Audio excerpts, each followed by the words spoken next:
Well, when life gives you lemons.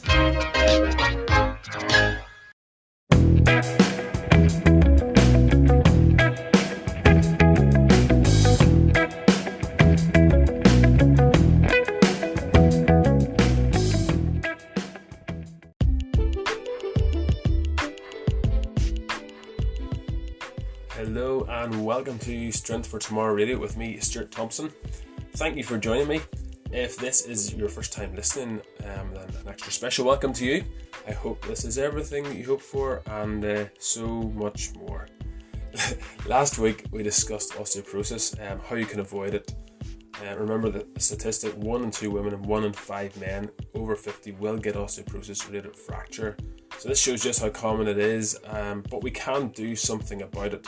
And that's what we discussed in last week's episode. So if you haven't listened to it yet, it's still on there. You can get a listen to it. It's about 45 minutes long, I think. So there's plenty in there, plenty to discuss and dissect. So lots of practical steps and practical applications as well. Especially if you have an interest in preventing your bones from eroding away, which is quite important for all of us. And it is a very real possibility. So yeah, give it a listen. This week's show is something of a kick up the butt that we all need now and then, especially me. But it's especially in what's become such a mollycoddled world, and also a world of extremes. So we're thinking about taking personal responsibility for our own health, what that means in a practical sense, and how you can start doing this from today if you aren't doing it already.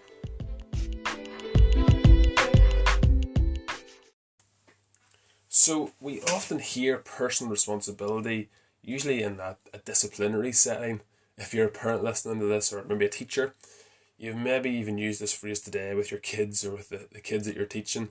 But I really want us to think of it in terms of nutrition and training primarily, and its implications.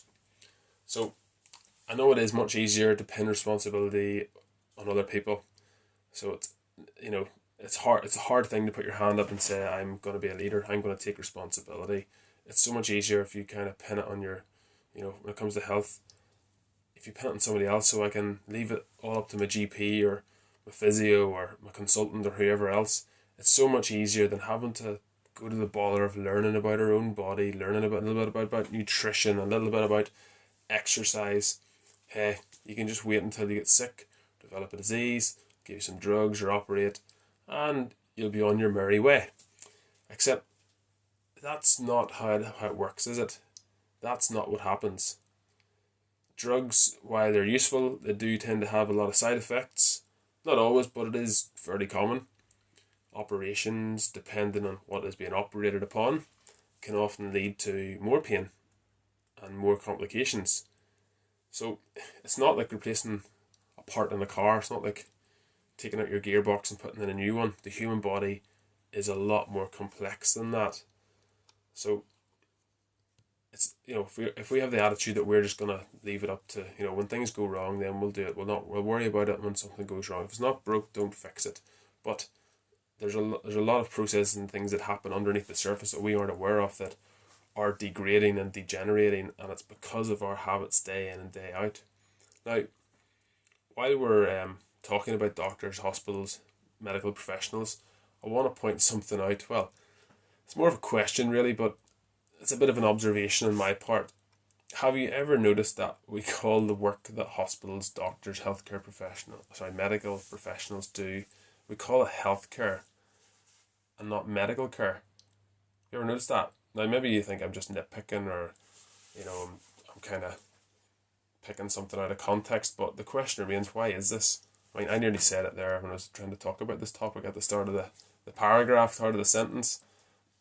But without sounding like an old grandpa, I think it's like a corruption of the language, and it kind of changes the narrative, if you see what I mean. So it's like another way we can kind of neglect our own responsibility for our health and pass it over to medical professionals. Now, I will assert that what you do, what I do each and every day, that is healthcare. Medical care is what medical professionals do. They're trained to do this, they study to do this. They aren't responsible for your healthcare or my healthcare. We are responsible for our own. Now, when our health is impacted or reduced for whatever reason, genetics, whatever, There's a lot of things that will happen to the human body that is we're not directly responsible for. There's a lot of things we are directly and indirectly responsible for. But when our health is impacted and reduced for one reason or another, medical professionals then provide medical care. And it's a shame we have confused this so much. I'm as guilty as anybody, as you just heard earlier. But when we do, we subconsciously abdicate our responsibility to take care of ourselves, really. So in the back of our head, we kind of think, it's okay, the NHS will take care of my health. If you're listening in the UK, they're responsible for it, not me. And there's a real issue with that. There's a problem with that, because that kind of attitude means we aren't really prepared to accept the consequences of how we eat, how we exercise or don't exercise, our sleeping habits, how we deal with stress, all of those things. So it is a bit of an issue, indirectly, if not directly. Now, before we go any further, I've got a couple of quotes for you that I want to share that you can keep in the back of your memory bank as we discuss this topic and the rest of the podcast. First one is by Theodore Roosevelt. Apparently it's by Theodore Roosevelt. To be honest with you, I thought I came up with it, or at least a slang version of it. So I'll let you be the judge. Theodore's claiming it here on the internet. As you know, everything on the internet is true, so we'll give it to Theodore. Anyway, do what you can with what you have where you are. Do what you can with what you have where you are. That's what Theodore said. Good old Theodore. My version is do what you can with what you've got. Bit shorter, bit more simple, because I am a much more simple gentleman than Theodore Roosevelt. But great quote nonetheless. It really takes you a minute just to think about it, and it's a good one to apply, simple to remember and to apply to life. Another one is by Steve Maraboli. Now, I have no idea who Steve Maraboli is. He could be a horrible dictator for all I know, who lived long ago, who went around kicking dogs and spitting on children. I have no idea who he is, but you can, if you find out who he is, let me know. If he's of questionable character, we'll maybe retract this quote, but I'll give it to you in the meantime because it is a good quote. The victim mindset dilutes the human potential. By not accepting personal responsibility for our circumstances, we greatly reduce our power to change them. I'm going to say that again because it's a really good quote. There's quite a lot to it. The victim mindset dilutes the human potential. By not accepting personal responsibility for our circumstances, we greatly reduce our power to change them. So in other words, if we blame other people around us, it's too easy then just to sit in our backside and point the finger at other people and not try to change what's happened to us or where we are, the situation that we're in. So in other words, in the fitness world, if you are currently, a little bit weaker, you don't have much strength, it's easy to kind of point the finger at grandmother or grandfather or mother or father and say, it's their fault, it's my genetics, I wasn't born strong, I'm just born weak. Instead of trying to actually improve your strength and trying to do the things that are going to improve you as a physical specimen, how you can actually build muscle, build strength. Or if you're currently overweight, it's easy to blame your genes and say, it's just the way I am, it's just the way I was born. Now, granted, there's a certain amount where we are born the way we are. Genetics dictate an awful lot, but we are more similar than we are different. So it doesn't mean that if you're a little bit overweight right now, it doesn't mean that you're stuck like that forever. There are things you can do. There are manipulations you can do with your calories to change that. Same with strength. You can increase your strength if you go through the training process correctly. If you apply the right amount of stress, the right amount of recovery, your body will adapt. Yours and mine will do it the exact same way. So yeah, it's a big topic. We're going to get stuck into a few other aspects of it, but I thought I would share those quotes. Something I want to make clear as well, in case you pick me up wrong or you get the wrong end of the stick, but whenever it comes to contracting diseases and illnesses, I'm not saying, and through this podcast, I'm not trying to say that if you get a disease, it's your fault because you didn't look after yourself. That cannot be further from the truth. We are all genetically predisposed to getting diseases and illnesses. As humans, it is part of life, it is part of death, I'm afraid. There's only so much we can do, but we can try and push the odds into our favour. So maybe you have a family history of diabetes. Maybe, that's something you need to watch out for and to take even more precaution over the other, say you have a family history of heart disease or heart attacks, you really need to start taking better care of your heart to push those odds in your favour. I'm not saying if you get a heart attack again, it's your fault. I'm absolutely not saying that, and I don't want anyone to pick me up wrong. What I am saying is that if you've got a 60% chance of getting a heart attack, why not try and push those odds down, push that risk factor down, to 20%, to 10%, to reduce the risk, to reduce the odds of you getting something that you do not want. And there is only so much we can do, but what I'm saying is, why not do what we can? Just like that quote, do what we can with what we've got. Roosevelt's quote, I'm not even going to quote it because it's not as good as mine. But hopefully that makes sense and you're hearing me correctly. Diseases, unfortunately, are with the human race. There's amazing things that we can do, but there's also amazing things we can do to stop them happening. There's amazing treatments, but there's also amazing things we can do to stop them in the first place, or at least reduce our chances of getting them.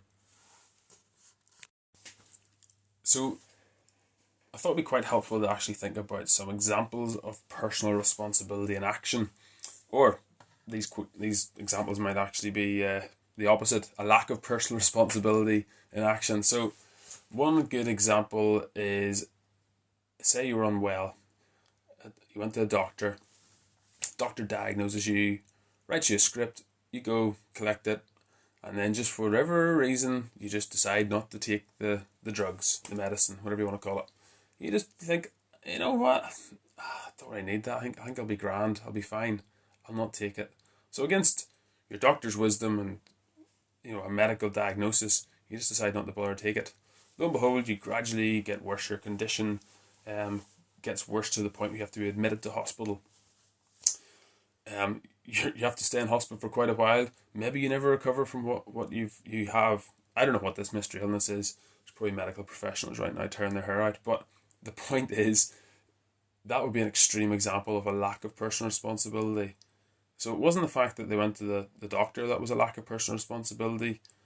And we're going to discuss that more as well, what help looks like and how to apply it appropriately while still maintaining personal responsibility. But this is a really good example. You've got the help, you just refuse to enact the help that you've been given. You refuse to take the medicine, you refuse to take the drugs, and if it's going to help you and the doctor thinks that's what's best for you, it's not even that you decided against their wisdom. It's not even that you made an independent decision. You just decided, can't be bothered with that.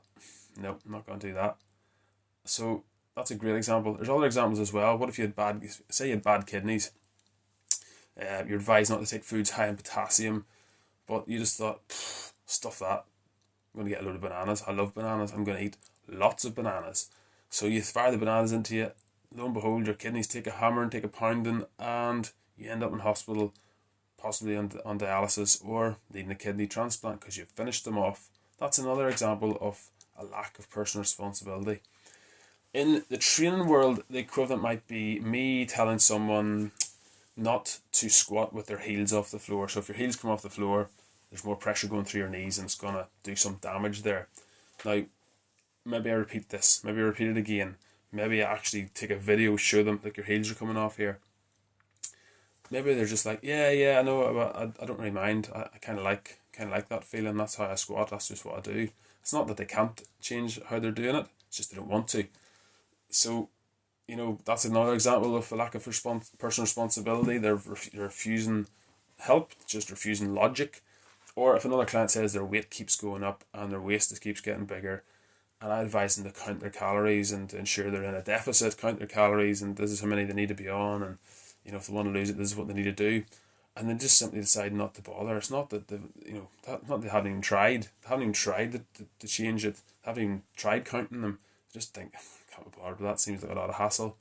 So that's another example of a lack of personal responsibility. There's a lack of taking a responsibility. So instead what they do is just keep complaining about the situation they're in instead of saying, what can I do about it? How can I change this? What small steps can I take?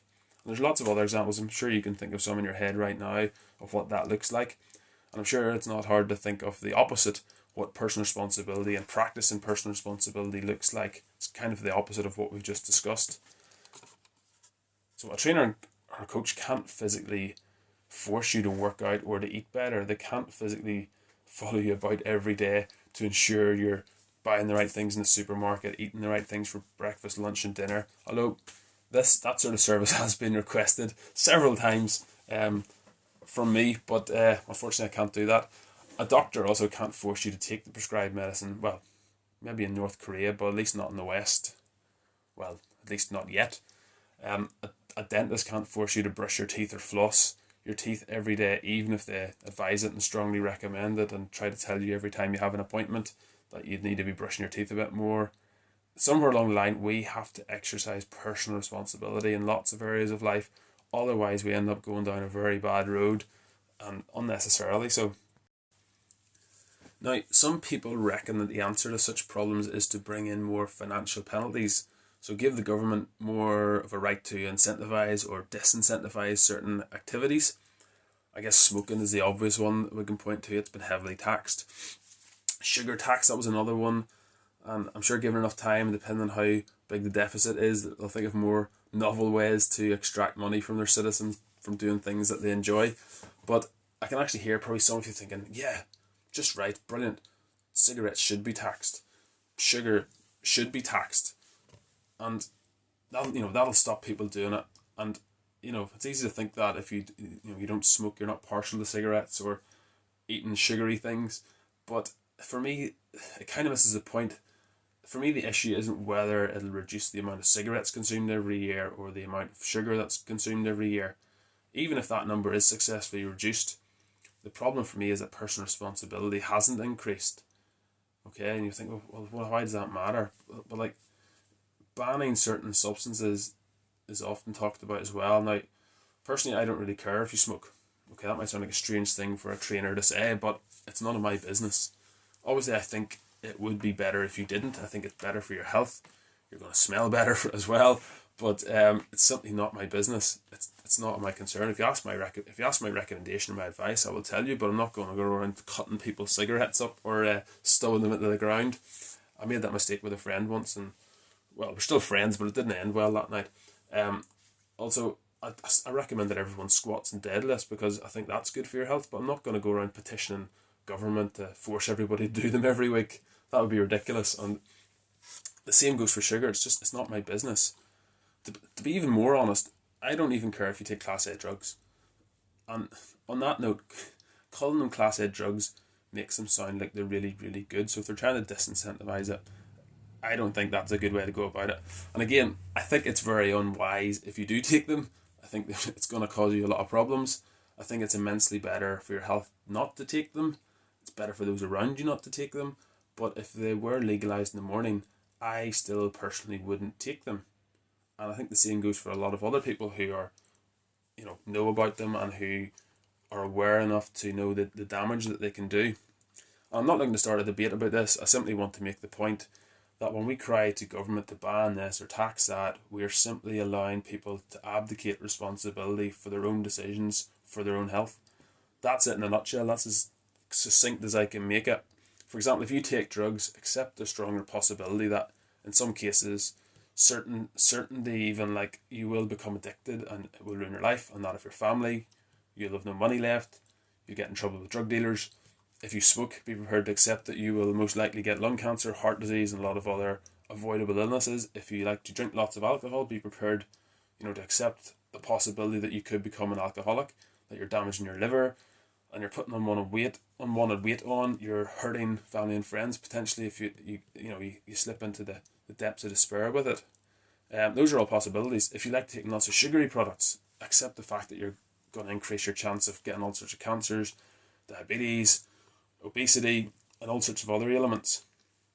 Your clothes probably aren't going to fit as well. There's all sorts of side effects. There's all sorts of consequences for the choices that we make. That's what I'm trying to say. So if you don't want to train, you're going to have to accept responsibility that you're going to gradually get weaker as you get older. You're going to become more unfit, not fitter, and your bone density will diminish and obesity will increase as well, just naturally. That's the way we are, unless you do something about it. And I realise there's a lot more to be said around all of this sort of stuff, and I'm sure you can really think of some rebuttals and pushback for what I've just said. I'm really not trying to have an argument, as I said. I'm not trying to get a debate going or make it political, but I'm aware there's lots of strong views on this sort of thing, and there's counterpoints, but still, do send them in. I would love to chat to you about it and discuss it, the pros and cons, and that's how progress is made, instead of simply burying our heads in the sand and me thinking I'm right all the time or you thinking you're right all the time. Let's chat about it. I'd love to have a chat with you and get to the crux of the matter. Now, when it comes to nutrition, if you're struggling with personal responsibility, if you happen to eat like a child, just own it. Okay, accept it. And some of us eat like a child at some stage. We'll have a donut for breakfast, or we'll have chocolate for breakfast, even when we're an adult, and it's part of life. And I'm not saying that you should never do those things. It's not recommended. Obviously, it shouldn't be your staple. You shouldn't be having a dairy milk bar. Other chocolate bars are available. You shouldn't be having one of them for breakfast. But if that's what you're eating that 5 days a week and then having some cereal on a Saturday and Sunday, there's probably an issue there. But if you do eat like a child, if you get more calories and more of your energy from sweets and crisps and fizzy drinks like a child would if given the choice, then we need to own that. We need to own up and kind of say, listen, I really struggle with this. I really love those types of foods. So if you've got poor discipline or a lack of self-control, aside from trying to practice good self-control more often, starting small, avoid giving yourself temptation in the first place. You can do those sort of things. Just put them out of sight, out of mind. It is true, and it works to a certain extent. Now, not always, because if you know that chocolate cookies are in the cookie jar in the cupboard that you can't see, you're going to go to the cookie jar and eat them. But another way of looking at it is, don't buy them. And that might sound extreme. That might, you're saying you should never eat those things. I'm not saying that. I'm saying if you're the type of personality, a bit like me, who can't deal with having things like that in the cupboard, because if you're bored, if you're sitting about the house in the evening, you're just going to eat them. That's me. So I prefer not to have them in the cupboard at all, unless it's a special occasion, unless it's, a Saturday night, a weekend. Save yourself a treat once a week. Discipline yourself. That's how it starts. Try to discipline yourself to having a regimented, schedule. I can't have treats unless it's on whatever day, Saturday or Sunday, one day a week or something, once a month, whatever works for you. That's all I'm trying to say. So personal responsibility, it's not easy, personal responsibility. I'm not saying that it is. It's really, really difficult sometimes to enact change. Whenever we want to achieve something great and we want to make a change to our bodies or our mind or whatever, it's a difficult process, and it is a real struggle. I'm not trying to diminish that, and I'm not saying that it goes from one side to perfection overnight. It's a process, it's a struggle, but taking responsibility for it is the first step. And I also don't want you to confuse personal responsibility with not asking for help. I'm not saying that at all. We all need help sometimes. Friends, family, a coach, your doctor, your physio, whatever your issue is, get the appropriate help for it. I'm not saying personal responsibility doesn't mean that you don't ask for help ever. It doesn't mean that you do everything yourself. Personal responsibility could be going to the doctor, like we had in the earlier example, and getting a prescription and taking the prescription, or going to physio, then doing some work on you and then telling you to do this exercise, don't do this movement, and you'll start feeling better. It could be going to a personal trainer, getting whatever calories you need to eat, shown how to squat correctly so you're not going to hurt your knees, shown how to deadlift so you're not going to hurt your back, and then practicing those things in that way and asking for help if and when you need it. Okay. In the past, I've had a few clients, and after training them for 1 or 2 sessions, I really got the distinct impression that they weren't really invested in the process.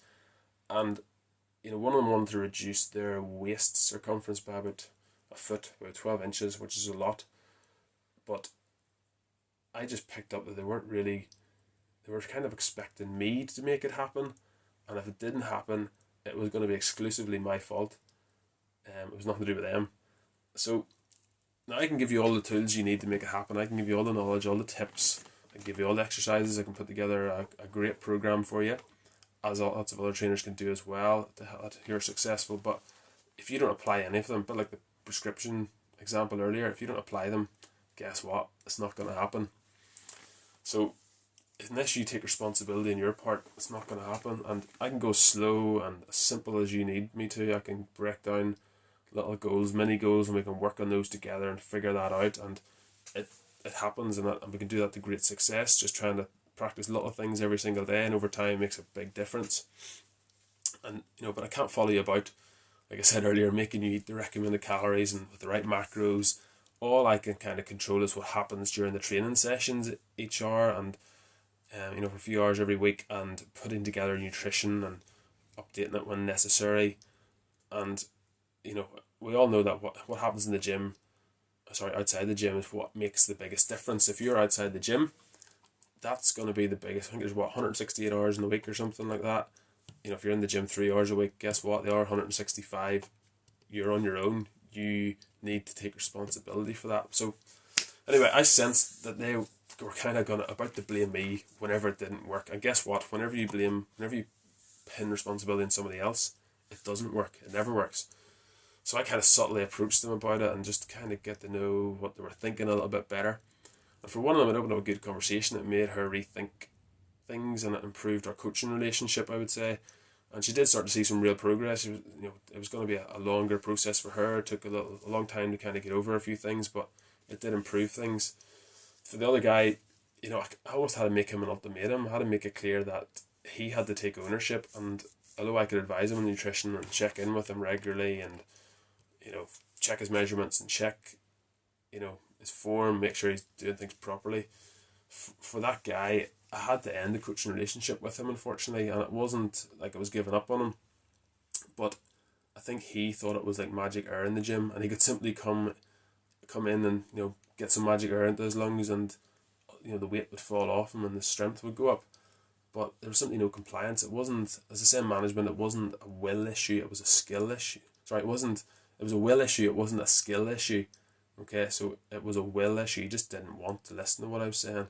So he wasn't really listening even to what I was doing, telling him how to perform certain movements. And it wasn't that they were complex movements. It was literally, keep your toes pointed out a little bit. It was literally go deeper. It was little things, and it wasn't because the weight was heavy. I know you're thinking, oh, maybe the weight's too heavy, he couldn't go deeper. He could go deeper. It wasn't things like that. It was just, he just didn't really want to listen to me, and I think he was almost waiting to give it a couple of weeks or a month and go, this isn't working, it's your fault. I sensed that, thankfully, in advance, and we basically had to part ways, shake hands, and before COVID, shake hands, part ways. I think we're allowed to shake hands again legally, aren't we? We won't be thrown in prison at the minute. But yeah, we had to part ways, and thankfully this does not happen often. I've coached hundreds of people now over the last four or 5 years, and these are the only two people that kind of stick out in my mind for this reason, thankfully. Most people, they do take some sort of responsibility for it, and that improves, and that's part of the training process as well, is trying to help people improve that. So I want to be able to give you some practical steps or tips that you can start applying today to start taking responsibility of something you struggle with, that you like to leave it to other people, leave it to the professionals. The problem with leaving it to the professionals is that the professionals don't come home with you at night and check what you're eating at 11 o'clock at night, or not eating, or they're not going to come into your house and wake you up in the morning and make you go train. So the first stage is acknowledging your situation. This means accepting your current size, shape, level of strength, waist size, your personality traits, your family situation, your time constraints, your sleeping habits, your all sorts of things. If you want to make a change, you first need to accept where you are right now, in order to change things going forward. And it can be a painful process. It can be painful to accept those things. But if you're weak and you want to get stronger, just recognize that. Just accept that you're weak, and you need to, you want to improve that. Don't delude yourself. If you're overweight to an unhealthy degree, you need to accept that as well. Don't glaze over it, and don't ignore it and let it get worse. That's what happens. It gets worse if you don't nip it in the bud, if you don't stop it in its tracks. Face the cold hard truth about it first, but don't dwell on it. Now, there is there's something to be said for slow and steady progress. So if you are currently quite weak, the other aspect of personal responsibility is instead of going online and finding a program that says you should lift this weight and do this and this is the way you should do it, like a cookie cutter program, it might be right for you, but chances are it's not if you haven't trained before or for a long time. And chances are you're probably going to get injured. You're probably going to load up too heavy too quickly, hurt your back, your ligaments, tendons, muscles, bones won't even be adapted appropriately to be able to move the weight. Or if you're set yourself a goal of run the marathon and you start trying to do 5Ks all of a sudden every day or 10Ks every day to build yourself up, going too far too fast, that's a lack of personal responsibility as well. Following what somebody else is doing it because an influencer on Instagram or Facebook or whatever is, or TikTok is doing it, that's also a lack of responsibility as much as sitting on your backside on the sofa eating Doritos. Other products are available. But yeah, don't dwell on it whenever you've accepted it. Instead, put a plan of attack into operation. So you can get help with this if necessary. Certainly get support, investment from friends and family, and only tell those around you who care and who want to help you, okay? Not the ones who are going to write you off or ridicule you or make fun of you. We all know those sort of people. Don't tell them about your plans. Don't tell them about your strategy. Keep that to yourself. Don't tell that, but tell people who will help you and you know for a fact will support you in that and maybe train with you or not tempt you with food. And whenever you decide on your plan of attack, go for it full-heartedly. Okay, fully commit to it. Stick to it for a significant amount of time. Before deciding to change things up. I'm talking like 2 to 3 months. Do it as well as you can. It's not going to be perfect, but do it as well as you can. There's no quick fixes. These things take time. There's no pill, no shake. There's no jab or drug that's going to fix all your bad habits. And I'm sure if there was a product like that existed, we in the West would have already paid for it hand over fist just to get it. We love something easy, simple, and doesn't require us to have to change too much, don't we? But just like we said above, don't look for others to blame. If you fail to stick to your plan as strictly as you wanted to, don't blame this or that, and certainly not on others. Accept that you're responsible. Like that quote said at the start, there's an amazing amount of freedom that comes from this, even whenever you screwed it up. Whenever you realise that you're in control and you're not a victim, it frees you, it empowers you, it gives you the confidence you need to push on again and to do an even better job next time. Think about what you can control, what's inside your control and what isn't inside your control. Accept what is outside your control and focus on changing what is within your control. At the end of the day, we ultimately have to take responsibility for ourselves. This isn't selfish, and it doesn't mean that we shouldn't try to help others on whatever path they're on, and it doesn't mean we should refuse to help when offered, okay? Someone offers us a helping hand.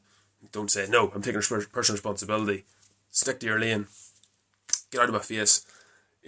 Accept their wisdom, accept their help, but at the end of the day, ultimately, you're in charge of it, okay? It's on you, it's on me. So find a motivation as well. If you struggle to do it for yourself, think of a motivation, something that inspires you, and then hold on to it. If you struggle with this, think of setting an example even for others, so others will be watching you. Oh, if John did it, I could do it. If Jill over there, Jill lost all that weight, then I could do it.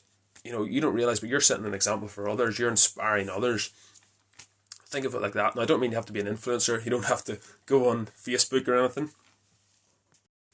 You don't have to, get a TikTok or get an Instagram and blog or vlog every day telling people about, what an inspiration you are. I don't mean in a dosy way. I mean, you can just do it, and you'll inspire your friends and your family. And if you have kids, there you go. There's a great reason. There's a great reason to get inspired and to set an example for them.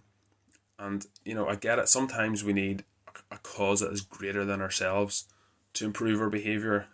I fully understand that, and but the point still remains: whenever one person practices personal responsibility, it gives others that the courage, the push to do the exact same for themselves. Now for some FAQs. So, first one we have is motivation to exercise genetic? This is quite a common one, especially if you hate exercising. You'll probably think, why do I hate exercising? Is it my parents' fault? Is it my genes? What? Why do I not like exercising? And my best friend loves exercising. Now, there's a few studies done. There was some study actually in Colorado in America that claimed to be able to figure out which sports or which activities your child should invest their time in to maximize their investment of time, because it was they were trying to study their genes basically. Now the jury's still out as to whether this was any use or not, but basically no, genetics do not determine your level of motivation for exercise. Now it could be your family's fault, and again, just talking about personal responsibility, don't blame them entirely. You still have to ultimately take responsibility. But put it this way, if you see your mum and dad lifting weights or exercising regularly, putting it to practice, and then they tell you to do it, is it going to be easier to do what they say if they don't do it themselves, or if you do what they say when they do it themselves, whenever they are actually putting into practice the same thing they're asking you to do? It's obviously going to be easier if you see them doing it, right? In fact, it could actually be learned behavior. It could be an environmental reason that you love to exercise. And especially at youth, they found actually in Sweden this was the case, 1.2 million Swedish men who took part in military service between 1950 and 1976. So among these men were 6,294 twins, and they actually monitored them and were able to separate genetic differences from environmental features. And they found that those who increased their cardiovascular fitness is between the age of 15 to 18, a time when the brain is still developing very rapidly.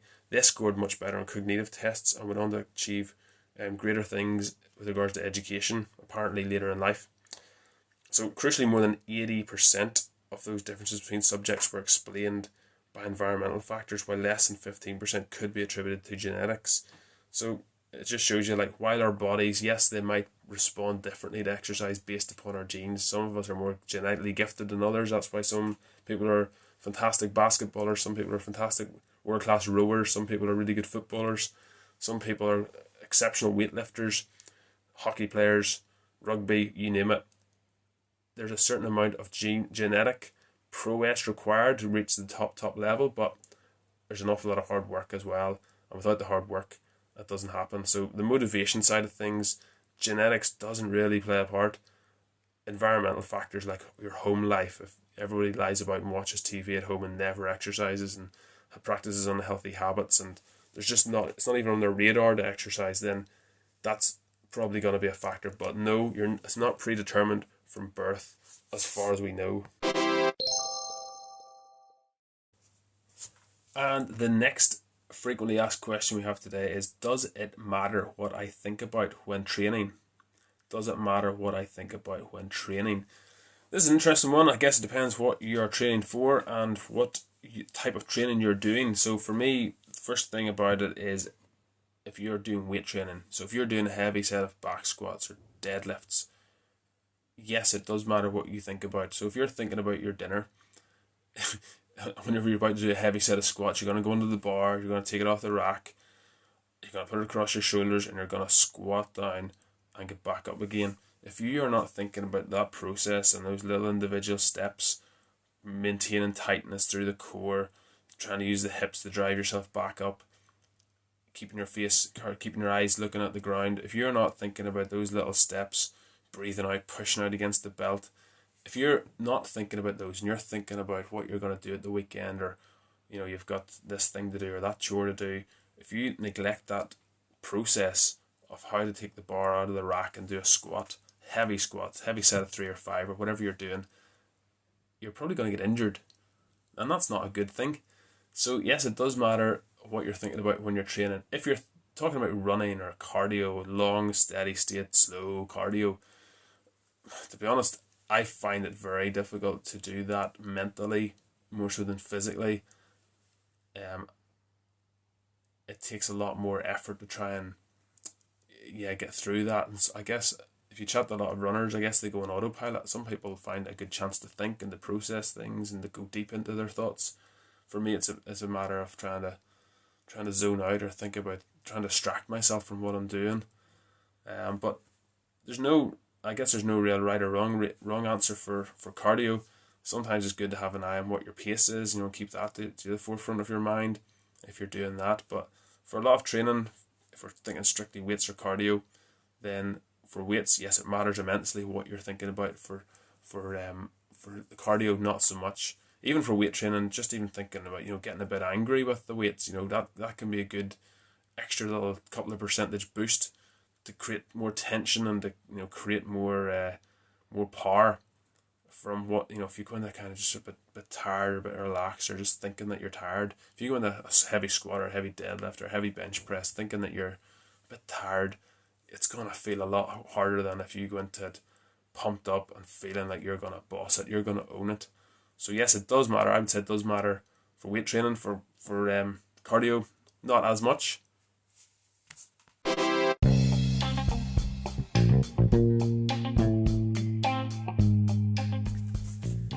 Now it's time for something a little bit more light-hearted. My personal favourite section, joke of the week.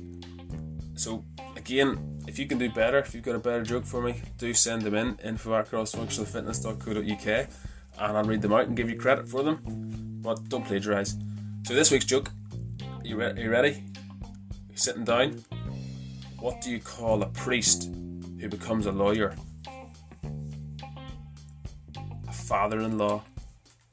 It's quite good, isn't it? No? Let me know what you think.